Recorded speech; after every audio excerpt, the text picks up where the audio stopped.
was, I won't be able to be a mother again. And that was quite devastating for me. But then I realized there are so many children in the world, all they want is acceptance. So there is no point of crying, just go and adopt one. And that's what I did.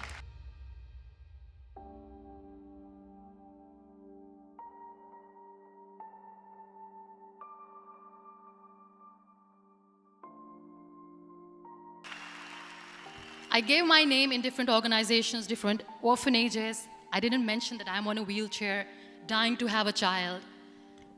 So I just told them that this is Muniba Mazari and she wants to adopt a boy or girl, whatsoever, but I want to adopt a kid. And I waited patiently. 2 years later, I got this call from a very small city in Pakistan. I got a call and they said, "Are you Muniba Mazari? There is a baby boy and would you like to adopt?" And when I say yes, I could literally feel the labor pain. I said, yes, yes, I am going to adopt him. I am coming to take him home.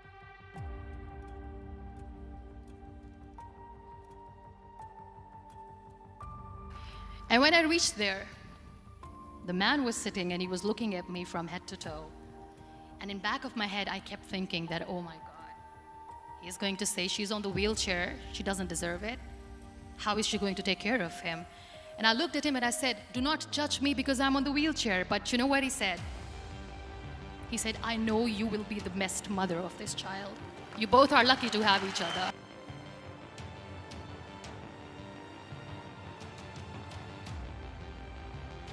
And that day, I was 2 days old, and today he's 6.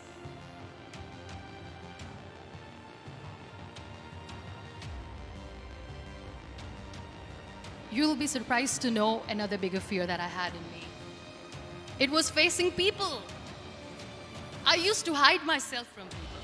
When I was on bed for 2 years, I used to keep the door closed. I used to pretend that I'm not going to meet anyone, tell them that I'm sleeping. You know why? Because I couldn't stand that sympathy that they had for me. They used to treat me like a patient. When I used to smile, they used to look at me and say that, "You're smiling, are you okay?" I was tired of this question being asked, "Are you sick?" Well, a lady yesterday at the airport asked me, "Are you sick?" And I said, "Well, besides the spinal cord injury, I'm fine, I guess."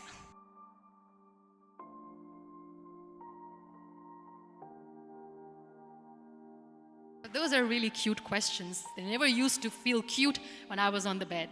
So I used to hide myself from people, knowing that, oh my God, I'm not going to see that sympathy in their eyes. It's all right. You know, when you end up being on the wheelchair, what's the most painful thing? That's another fear that people on the wheelchair, or the people who are differently abled, have in their hearts, but they never share. I'll share that with you. The lack of acceptance.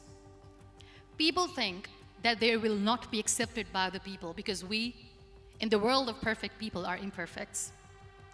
So I decided that instead of starting an NGO for disability awareness, which I know will not help anyone, I started to appear more in public. I started to paint. I always wanted to. I have done a lot of exhibitions. I'm Pakistan's first wheelchair-bound artist. I have done a lot of modeling campaigns, different campaigns for brands like Tony and Guy.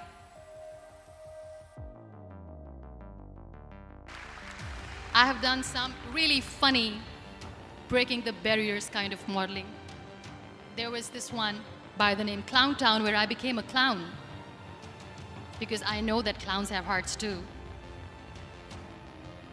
And then I also decided that if I really want to make the difference, I am not going to let people use me for their polio campaigns where they will make you a victim and an emblem of misery and mercy and will say that, you know what, give polio drops to your children or they'll become like this girl. I decided that I'm going to join the national TV of Pakistan as an anchor person. And I've been doing a lot of shows for the last 3 years.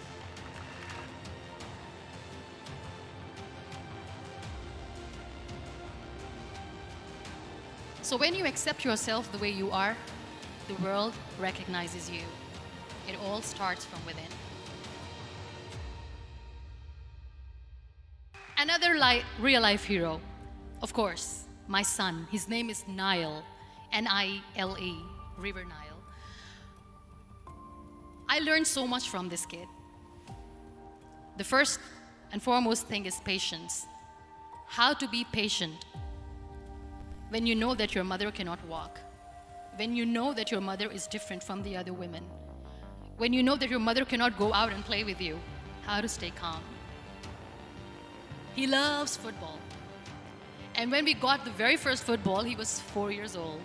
He was super excited.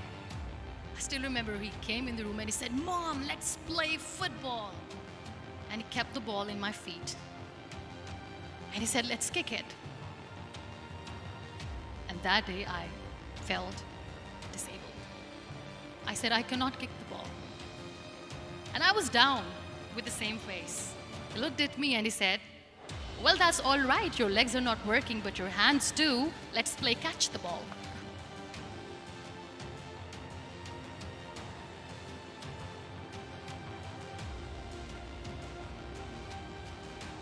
You know what? That day he made me realize that when you think your glass is half empty, come on, your glass is half full. It's all in here and here. Last but not least, the woman who made me realize that heroes have no gender. The woman who believed in me even when I was completely at the verge of despair, where everybody left, she was there. And every time I looked at her, without saying anything, she used to look at me and said, "This too shall pass. God has a bigger plan. And one day you will say that, oh my God, that is why God has chosen me." She never cried in front of me. She has always said that there will be haters, there will be naysayers, there will be disbelievers, and then there will be you proving them wrong. My mother.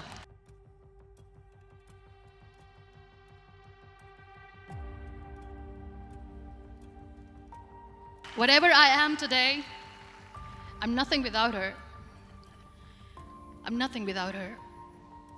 Thank you, Mama. I wish you were here. Thank you for making me who I am today.